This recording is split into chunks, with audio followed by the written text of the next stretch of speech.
Picture this. It's the summer of 2022 in northern Iraq. Across the region, drought grips the land like a fist. Farmers watch helplessly as crops wither in the fields. Reservoirs that once shimmered like mirrors are now barren stretches of cracked mud and stranded fishing boats. And then something extraordinary happens. As the waters of the Mosul Dam recede, dark shapes emerge from the shallows. At first, they look like ordinary stone blocks. But soon, patterns begin to form, lines too straight, corners too sharp to be natural. Archaeologists are alerted, and within days it's clear, beneath the water lies an ancient city, preserved in silence for thousands of years. Walls, palaces, fortifications, structures that once bustled with life now rise like ghosts, freed from their watery tomb. This isn't myth. It isn't fantasy. It's real. The world has rediscovered Zakiku, a Bronze Age city that thrived nearly 3,400 years ago, hidden beneath one of Iraq's largest dams. Why this matters? You might wonder, why does this matter? Haven't we already found countless ruins across Mesopotamia, the so-called cradle of civilization? Yes, Mesopotamia has yielded Ur, Uruk, Nineveh, Babylon, all monumental cities that shaped history. But Zakiku is different. It isn't just another pile of stone, it's a city frozen in time, preserved underwater like an accidental time capsule, while erosion, looting, and war have damaged many other sites. Here, the floodwaters of the Mosul Dam acted as both destroyer and guardian, concealing the ruins, but also protecting them from modern destruction. What makes it even more fascinating is its age and identity. Archaeologists date the site to around 5050 BCE, during the reign of the Mitanni Empire, a civilization few outside academic circles even know about. Unlike the Babylonians or Assyrians, whose names echo through history books, the Mitanni remain shadowy, yet for 2 centuries they were a superpower of the ancient Near East. And now, thanks to this drought, their story is being rewritten. The setting, Mesopotamia. To understand the importance of this city, we need to go back to the world of Mesopotamia itself. Mesopotamia means the land between rivers, the Tigris and the Euphrates. This fertile crescent of land, stretching across modern Iraq, Syria, and parts of Turkey, is where human civilization first took root. Here, 5,000 years ago, the Sumerians built the first true cities. They invented writing cuneiform etched on clay tablets. They developed laws, calendars, and irrigation systems. Later came the Akkadians, Babylonians, and Assyrians, rulers who built empires, wrote epics, and fought wars that shaped the destiny of nations. But between the more famous Babylonians and Assyrians lies the Mitanni Empire. From about 1500 to 1300 BCE, the Mitanni controlled much of northern Mesopotamia and Syria. Their kings corresponded with pharaohs of Egypt. Their horse-breeding techniques were legendary, and their influence stretched from the Euphrates to the edges of Anatolia. And this drowned city beneath the Mosul Dam? Archaeologists believe it was once one of the empire's administrative capitals, a hub of trade, agriculture, and political control. In other words, it wasn't just a random settlement. It was a key piece in the chessboard of Bronze Age geopolitics. The accidental discovery. The story of how Zakiku re-emerged is as dramatic as its history. The Mosul Dam, originally called Saddam Dam, was built in the early 1980s. When it was completed, rising waters swallowed villages, farmland, and unknown to most, the ruins of ancient cities. Locals whispered of lost ruins beneath the lake, but no systematic excavation was possible once the water covered them. Then came the drought. In 2022, as Iraq faced one of its most severe water crises in living memory, officials released massive amounts of water from the Mosul Dam to keep crops alive downstream. As the water receded, it exposed something no one expected: kilometers of ancient walls towering above the muddy ground. Archaeologists had to act fast. They knew the rains would eventually return, and the site would disappear again beneath the waves. Every day, every hour was precious. What they found, under the leadership of Dr. C. Hassan Qasim of the Kurdistan Archaeology Organization, and German archaeologists Dr. Ivana Pulgis and Dr. Peter Felsner of the University of Tübingen, a joint Kurdish-German team rushed to the site. Their findings stunned even the experts. Fortification walls, stone defenses several meters thick, still standing up to 7 meters high in places, revealed the city's power and organization. A palace complex, ornate structures with plastered walls, large courtyards, and multiple rooms. This wasn't a village, it was the home of kings or governors. Storage buildings, vast halls that once contained enormous jars, evidence that this city managed massive grain reserves to feed not only its own people, but perhaps entire regions under Mitanni control. Cuneiform tablets, more than 100 clay tablets, stored inside pottery jars written in Akkadian, the diplomatic language of the ancient Near East. Some still bore impressions of reeds from when they were packed in straw. Despite being submerged for decades, they survived intact. These could contain records of trade, taxes, rituals, or political treaties, an ancient archive hidden in mud. One archaeologist said it plainly: "This is one of the most important archaeological discoveries in Iraq in recent decades, the fall of the city." But if Zakiku was once so powerful, why did it vanish? Archaeological evidence suggests a massive earthquake struck around 1350 BCE. Buildings collapsed in minutes, burying walls, jars, and tablets under rubble. Unlike Babylon, which was rebuilt time and again, Zakiku seems never to have recovered. Perhaps its importance faded as Assyrian power grew, or perhaps its destruction was too complete. By the time modern Iraq built the Mosul Dam, Zakiku was long forgotten, its name lost from memory, its stories locked in clay. And then, ironically, the waters that drowned it also preserved it, saving it from looters and erosion, myths and memories. The discovery also raises deeper questions. Ancient Mesopotamian literature often spoke of floods and drowned cities. The Epic of Gilgamesh, one of the oldest works of literature in the world, describes a catastrophic flood that wipes out humanity, echoing stories later retold in the Bible's tale of Noah. Could legends like these be distant memories of real disasters, floods, earthquakes, or drowned cities like Zakiku? What we do know is that when Zakiku resurfaced, it wasn't just stone that emerged. It was myth made flesh. A city lost for 3,400 years was suddenly here, standing in the sunlight again, as though history itself had rewound. But here's the real cliffhanger: those clay tablets. Hundreds of them, stored neatly in jars, waiting to be read. What do they say? Could they rewrite the story of the Mitanni, a kingdom that rivaled Egypt, yet remains half hidden in history? When archaeologists uncovered the clay tablets sealed in jars at Zakiku, they knew they had stumbled upon something extraordinary. Each tablet, no larger than the palm of a hand, carried wedge-shaped marks pressed into wet clay over 3,000 years ago. This was cuneiform, the oldest known system of writing, invented by the Sumerians around 3200 BCE. The survival of these tablets underwater was almost miraculous. Normally, unfired clay disintegrates when wet, but because the tablets had been stored inside sealed jars, packed tightly with straw, the water could not erode them. It was as if the people of Zakiku had created a time capsule, waiting for modern eyes to discover. So what do they tell us? The Mitanni, a forgotten superpower. To answer that, we first need to understand who the Mitanni were. The Mitanni kingdom rose around 1500 BCE, at the height of the Late Bronze Age. Their heartland stretched across northern Mesopotamia and Syria, with its capital at Washukani, a city still not definitively located. From there, they ruled a territory that reached the Tigris in the east, the Mediterranean in the west, and Anatolia in the north. The Mitanni were known for three things: chariots and horses. They were considered the horse masters of the ancient world. Egyptian records, including letters from pharaohs, praise the Mitanni for their expertise in horse training and chariot warfare. Manuals on horse care, like the treatise of Kekuli the Hurrian, survive to this day. Diplomacy. Unlike the Assyrians or Hittites, who often expanded through brute force, the Mitanni balanced war with diplomacy. They forged alliances with Egypt, even marrying their princesses into pharaohs' households. Religion and culture. The Mitanni pantheon included Indo-Aryan gods like Mitra, Varuna, and Indra, alongside Mesopotamian deities. Their very name hints at cultural crossroads, part Hurrian, part Indo-Aryan, part Semitic. Yet despite their importance, the Mitanni are almost invisible in popular history. Ask the average person about Mesopotamia, and they'll know Babylon or Nineveh, maybe Assyria. But Mitanni? Few have even heard the name. That's why Zakiku's rediscovery matters.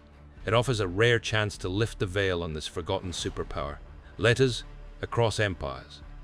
One of the most tantalizing connections comes from the Amarna letters, a cache of diplomatic correspondence discovered in Egypt in the 19th century.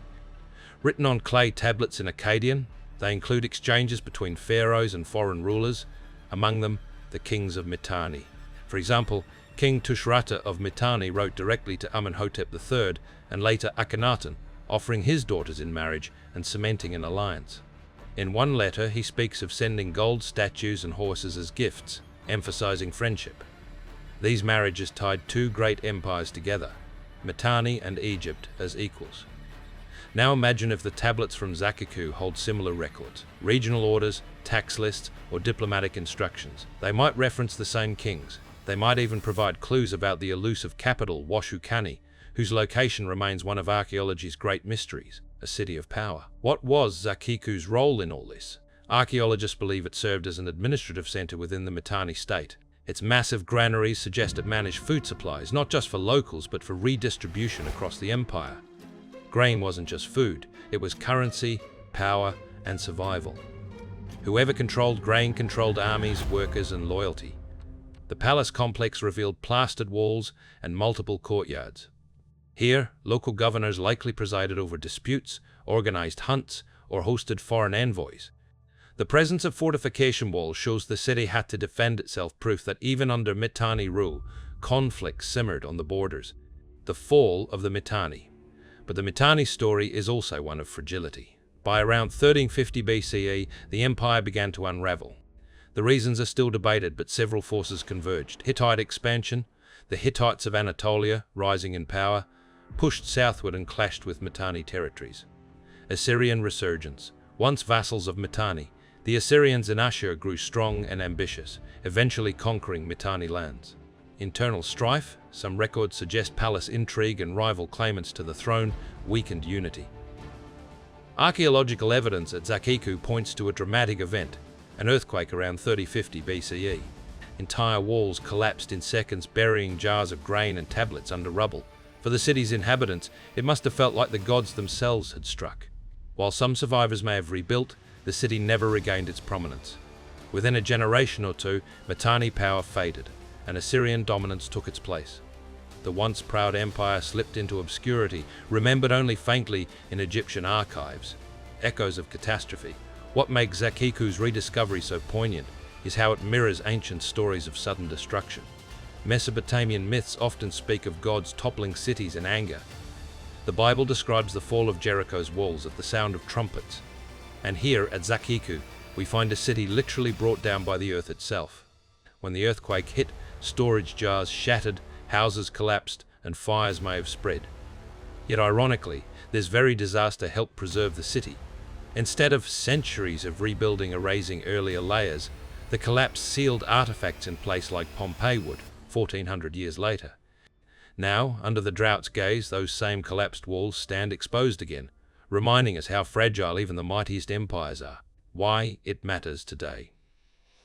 The rediscovery of Zakiku is more than a tale of ruins. It's a reminder of continuity. Think about it. For millennia, this city lay beneath the waters of a modern dam, one built during the regime of Saddam Hussein, in a nation torn by wars, sanctions, and conflict. Yet despite everything, the ancient stones endured. The drought that revealed them is itself a warning. Iraq today faces climate change, water scarcity, and environmental challenges that echo ancient struggles. In the Bronze Age, civilizations rose and fell depending on rivers and rainfall. And in 2022, the same story repeated itself: water, or the lack of it, reshaping human destiny. A mystery still. And yet, questions remain. Who exactly lived in Zakiku? What names are hidden on those tablets? Do they mention kings like Tushratta or Atatama? Do they reference Egypt or the Hittites or local revolts? Until the texts are fully translated, we can only speculate. But the very survival of the tablets gives us hope that one day we'll hear the voices of the Mitanni again, voices drowned for centuries now whispering from clay. Because sometimes history doesn't just vanish. It waits buried in water, mud and stone until the world is ready to remember. When the waters of the Mosul Dam receded and the mud brick walls of Zakiku rose into the daylight, archaeologists were not the only ones stirred. Across Iraq, Kurds, Assyrians, and Arabs all whispered different versions of what this place might mean. Was it simply another ancient ruin, like so many scattered across the Fertile Crescent? Or was this a physical echo of the very stories that shaped human imagination about floods, survival, and divine judgment? Because Mesopotamia, the land between rivers, has long been the cradle not just of agriculture and kings, but of myths that still shape the modern world. And few stories resonate more strongly than the tale of a great flood. Flood Myths and Zakiku's Shadow. The Epic of Gilgamesh, written in cuneiform on clay tablets more than 4,000 years ago, preserves the tale of Utnapishtim, the man warned by the god Ea to build a great boat. His survival mirrors that of Noah in the Hebrew Bible, Manu in Hindu traditions, and Deucalion in Greek lore. Always the pattern is the same: the world is drowned, only a handful survive, and afterward, humanity begins again.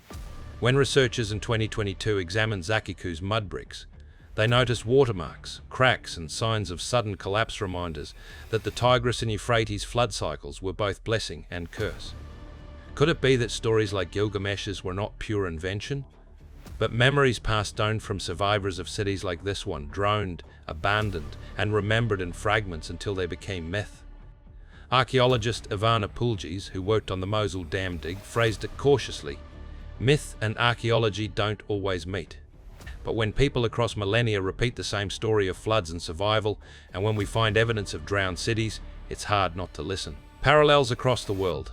Zakiku's rediscovery comes at a time when scientists have been linking myths with geological evidence worldwide. In India, legends of Dwarka, a sunken city of Krishna once dismissed as fantasy, were given new attention when ruins were found beneath the Gulf of Kampat. In the Mediterranean, stories of Atlantis echo against submerged ruins near Santorini and Crete. In the Americas, native traditions tell of floods that erased earlier worlds, just as Aboriginal Australians recall the sea rising to swallow coastal lands thousands of years ago. Zakiku stands as Mesopotamia's own version of this recurring theme, civilizations undone not just by war and time, but by water. A reminder that the cradle of civilization was also a graveyard, the fragility of mud brick kingdoms. If you walk through the remains of Zakiku today, you would notice something humbling. The walls that once stood several meters high are made of nothing more than mud mixed with straw. Sun-dried bricks, not stone, fragile, crumbly, easily washed away by time. And yet, for centuries, this city endured. People held councils in its great hall, traded goods along the Tigris, and raised children in its narrow streets. Life flourished, until the water rose and everything they had built dissolved back into the earth. Imagine being a farmer whose home was swallowed by the flood. How do you explain such destruction to your children? You might say, the gods were angry. You might say, the sky fell. And in repeating that explanation, century after century, you transform memory into myth. Zakiku and the Bible. Biblical scholars have long noted how the Hebrew account of Noah parallels Mesopotamian traditions. Both Noah and Utnapishtim are told to build arks. Both preserve animals. Both emerge after the waters subside onto mountains. The key difference is tone. In Gilgamesh, the gods regret their wrath. In Genesis, the flood is framed as divine justice. So when Zakiku surfaced, some theologians asked, could cities like this be the real backdrop against which those stories were told? The Bible never names Zakiku, but the region it occupied, the Upper Tigris Basin, is one of the very landscapes where early Semitic peoples lived and transmitted oral traditions. To some, Zakiku is not just an archaeological site. It's a tangible reminder that when the Bible speaks of floods, it is speaking from a memory rooted in places like this. Echoes of kingship and empire. Another dimension of Zakiku's rediscovery lies in what it reveals about politics. The Mitanni, who controlled it, were a people almost erased from common memory. Unlike Assyria or Babylon, the Mitanni left few texts of their own. Much of what we know comes from their rivals. And yet, here was a Mitanni city still standing, its palace walls preserved beneath the waters for 3,400 years. The discovery challenges the neat timeline of Mesopotamian history. It shows that smaller empires, often overshadowed in textbooks, left physical legacies too. Zakiku reminds us that history is not just the story of winners, but of countless peoples whose names are nearly lost. Lessons for today. There is a cruel irony in Zakiku's re-emergence. The city resurfaced not because of deliberate excavation, but because of climate change. Iraq is experiencing its worst drought in decades, with water levels dropping so low that ancient ruins have become exposed. Farmers downstream despair as fields dry up, while archaeologists rush to document walls before the rains return. The message is stark. Just as ancient peoples were undone by water, we today face crises of water, too little in some places, too much in others. Drought, flood, rising seas. Zakiku, long forgotten, now returns as a warning. The human imagination and its ruins stand on the shores of the Mosul Dam and look across the cracked earth where water once stood. Imagine the roofs of Zakiku's houses poking through the flood, people scrambling to higher ground, priests pleading with gods that no longer answered. That scene, replayed in memory, might have inspired the flood stories that shaped humanity's oldest texts. But the rediscovery of Zakiku is more than tragedy. It is also continuity. Because we are still telling the story, still fascinated, still haunted by the idea that civilizations can vanish in an instant, leaving only broken walls and myths to carry their memory. Closing the circle. From Zakiku's mud brick halls to the Epic of Gilgamesh, from the Bible to modern climate reports, the pattern recurs. Floods come, civilizations rise and fall, and humans, fragile yet enduring, turn memory into myth so that nothing is truly lost. As one of the archaeologists at Mosul Dam put it, every brick here is a reminder. Civilizations are temporary, but stories are forever. So the story of Zakiku is not just about the past, it is about us, how we remember, how we forget, and how we prepare for the floods yet to come.